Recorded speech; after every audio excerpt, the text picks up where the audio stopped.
السلام علیکم. میرا نام عرفان سعید ہے اور آپ میرا یوٹیوب چینل دیکھ رہے ہیں. آج 4 اپریل ہے اور منگل کا دن ہے. بہت بڑا فیصلہ آ چکا ہے سپریم کورٹ کی طرف سے. یہ 3 رکنی بینچ اس کی سماعت کر رہا تھا. چیف جسٹس جناب عمر عطا بندیال صاحب کی سربراہی میں، اور ان کے ساتھ جسٹس اعجاز الحسن اور جسٹس منیب اختر صاحب اس بینچ کا حصہ تھے. تو ان کا فیصلہ 3 اپریل کو محفوظ ہو گیا تھا، اور 4 اپریل کو یعنی آج انہوں نے فیصلہ سنایا ہے. تو اس کی روح سے 14 مئی کو پولنگ ڈے ہوگا، اور جو پی ڈی ایم کی جماعتیں مختلف طریقے سے سپریم کورٹ کے اوپر اثر انداز ہونے کی کوشش کر رہی تھی پروپیگنڈے کے تھرو اور مختلف طریقوں کے تھرو، تو وہ سارا دبڑ دھوس ہو گیا ہے. تو میں اس پورے فیصلے کا جو ڈیٹیل رپورٹ آ گئی ہے، میں اس کا تھوڑا متن آپ کے ساتھ شیئر کر دیتا ہوں. یہ ایکچولی انگلش میں ہے، تو میں اس کو آسان کر کے تاکہ ہمارے سارے لوگوں کو سمجھ آ سکے تو میں آپ کے لیے پیش کر دیتا ہوں. تو 3 اپریل کو فیصلہ محفوظ کیا گیا تھا، اور 4 اپریل یعنی آج سنایا گیا ہے. اور اس میں یہ 8 صفحات کا جو فیصلہ ہے، اس میں ٹوٹل 11 پیراگراف ہیں. اور اس میں جو پیراگراف نمبر 1 ہے، اس میں لکھا ہے کہ الیکشن کمیشن کا جو دیا گیا آرڈر تھا، جو 22 مارچ کو حکم دیا گیا تھا کہ جو الیکشن ہے وہ 8 اکتوبر تک شفٹ ہو جائیں گے، تو سپریم کورٹ نے مینشن کیا کہ یہ غیر آئینی اور غیر قانونی ہے، اور یہ اختیارات سے تجاوز فیصلہ ہے. اسی لیے اس فیصلے کو کالعدم کرا دیا جاتا ہے. اور آرٹیکل 242(2) کے مطابق الیکشن تو 90 دن کے اندر ہی ہونے چاہیے. پیراگراف نمبر 2 میں لکھا کہ پنجاب کے عام انتخابات کے لیے الیکشن کمیشن نے 8 مارچ 2023 کو جو ایک شیڈول جاری کیا تھا، اس میں سپریم کورٹ نے کچھ تبدیلیاں کی ہیں، اور تبدیلیوں کے ساتھ بحال کر دیا ہے. تو تبدیلیاں اس میں جو سب سے مین تبدیلی یہ ہے کہ اس کو جو الیکشن کی جو تاریخ ہے اس کو چینج کر کے آگے 14 مئی کو کر دیا، کیونکہ جو 13 دن یہ اس میں سماعت میں گزرے ہیں، 6 سماعتوں میں، جس کے بعد یہ فیصلہ آیا ہے، تو اس کی وجہ سے 13 دن آگے کیے گئے ہیں. یعنی 14 مئی کو انتخابات ہوں گے، 14 مئی کو پولنگ ڈے ہوگا. تو پیراگراف 2 میں لکھا کہ 22 مارچ کو جو الیکشن کمیشن نے کیا تھا، اور اس کو تبدیلیوں کے ساتھ بحال کر دیا گیا ہے.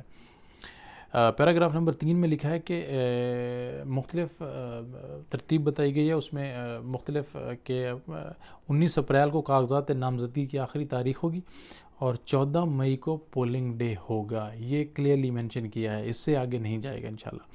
اور پیرا نمبر 4 میں لکھا ہے کہ مخصوص سوالات کے جواب میں الیکشن کمیشن نے موقف اپنایا تھا کہ الیکشن کمیشن آرٹیکل 218(3) آئین کے مطابق اپنا کردار ادا کرنے کو تیار ہے، بشرطے کہ اس کو سیکیورٹی اور مالی معاونت فراہم کی جائے. اس کا مطلب الیکشن کمیشن تیار ہے، اور اگر یہ 2 چیزیں مل جاتی ہیں تو الیکشن کمیشن الیکشن کروا دے گا. تو الیکشن کمیشن نے یہ بھی کہا کہ 218 اور 218(3) کے مطابق پنجاب اور کے پی میں وہ الیکشن کرانے کے لیے تیار ہے، اب بشرطے کہ یہ 2 چیزیں ان کو پرووائڈ کی جائیں. پیراگراف نمبر 5 میں سپریم کورٹ نے مینشن کیا ہے کہ وفاقی حکومت 10 اپریل تک 21 ارب کے فنڈ ہر صورت میں جاری کرے گا. 10 اپریل تک.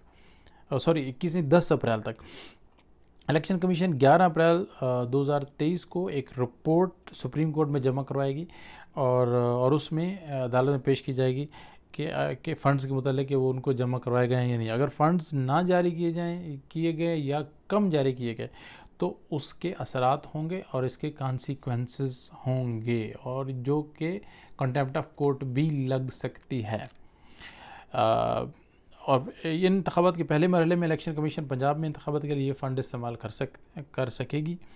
اور پیراگراف نمبر 6 میں لکھا ہے کہ عام انتخابات کے لیے چیف سیکرٹری پنجاب، آئی جی، انسپکٹر جنرل پولیس کو 10 اپریل تک ایک پلان ترتیب دینے کو کہا گیا ہے، اور وہ پلان جو الیکشن کمیشن کے لیے قابل قبول ہوگا، یعنی وہ اکنالج کریں گے yes this is a good one, so it should be finalised.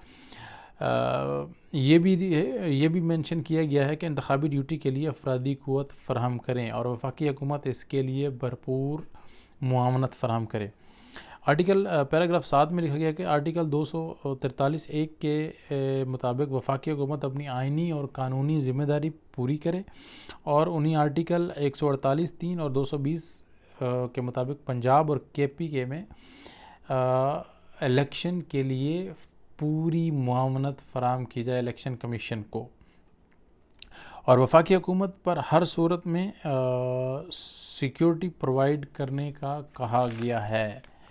تو یہ ہے وہ پوائنٹ جہاں سپریم کورٹ نے وفاقی حکومت کو باندھ دیا ہے. تو سیکیورٹی کے لیے جو افراد ہوں گے وہ پاکستان آرمڈ فورسز سے ہو سکتے ہیں، Pakistan army, navy, air force سے، فرنٹیئر سے ہو سکتے ہیں، کانسٹیبلی یا رینجر سے بھی ہو سکتے ہیں.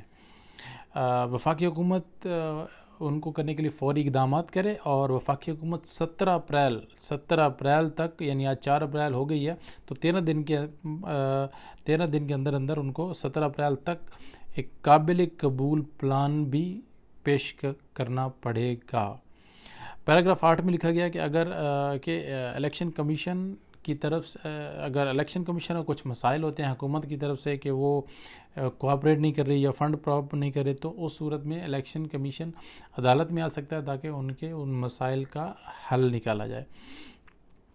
تو 9 اور 10 یہ جو نکات ہیں، یہ اس میں 4 اور 3 والے نکات کو جو PDM کی طرف سے ایک نیریٹو بنانے کی ناکام کوشش کی گئی تھی، اس پوائنٹ کو کلیئر کیا گیا ہے. اور جو پوائنٹ نمبر 11 ہیں اس میں KPK کے انتخابات کے بارے میں بات کی گئی ہے. تو یہ ہے ٹوٹل جو ڈیسیژن آیا ہے سپریم کورٹ کا. تو اس ڈیسیژن کے بعد جو انتخابات ہیں وہ تو 14 مئی کو ہونے ہیں، اور پابند کیا ہے وفاقی حکومت کو کہ الیکشن کمیشن کے ساتھ آپ بھرپور تعاون کریں، اور سیکیورٹی کے لحاظ سے یا افرادی قوت کے لحاظ سے ان کو پوری سپورٹ فراہم کی جائے. تو اب اس فیصلے آنے کے بعد جو PDM کی جماعتیں ہیں ان میں صف ماتم تو بچ چکی ہے، اور ان کو سمجھ ہی نہیں آ رہا کرنا کیا ہے، کیونکہ اگر وہ اس کو امپلیمنٹ نہیں کروائیں گے تو کانٹیمپٹ کورٹ لگے گی، اور وہ کورٹ لگے گی تو اس کا مطلب یہ نااہل بھی ہو سکتے ہیں، جو ایک گیلانی صاحب بھی اس کی ضد میں آ چکے ہیں.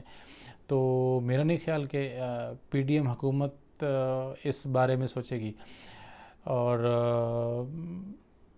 اب دیکھتے ہیں کہ اونٹ کس کروٹ بیلتا ہے. بہرحال پوری پاکستانی قوم آج بہت خوش ہے، اور سپریم کورٹ کے جو اس 3 رکنی بینچ نے جو فیصلہ دیا ہے بہت دلیر اور بہادرانہ فیصلہ دیا ہے، اور جو عوام ہے وہ آج بہت خوش ہے. اور یہی فیصلہ وہ لوگ ایکسپیکٹ کر رہے تھے کہ ایسا ہی آنا چاہیے. تو یقیناً اس فیصلے پہ کچھ عوامل اثر انداز ہونے کی کوشش کی ہوں گے، لیکن سلام کرتے ہیں پاکستان کے عوام ان 3 معزز جج صاحبان کو کہ جنہوں نے سارا پریشر کو برداشت کرتے ہوئے پاکستان کے آئین اور پاکستان کے قانون کے مطابق فیصلہ دیا ہے. تو تھینک یو ویری مچ.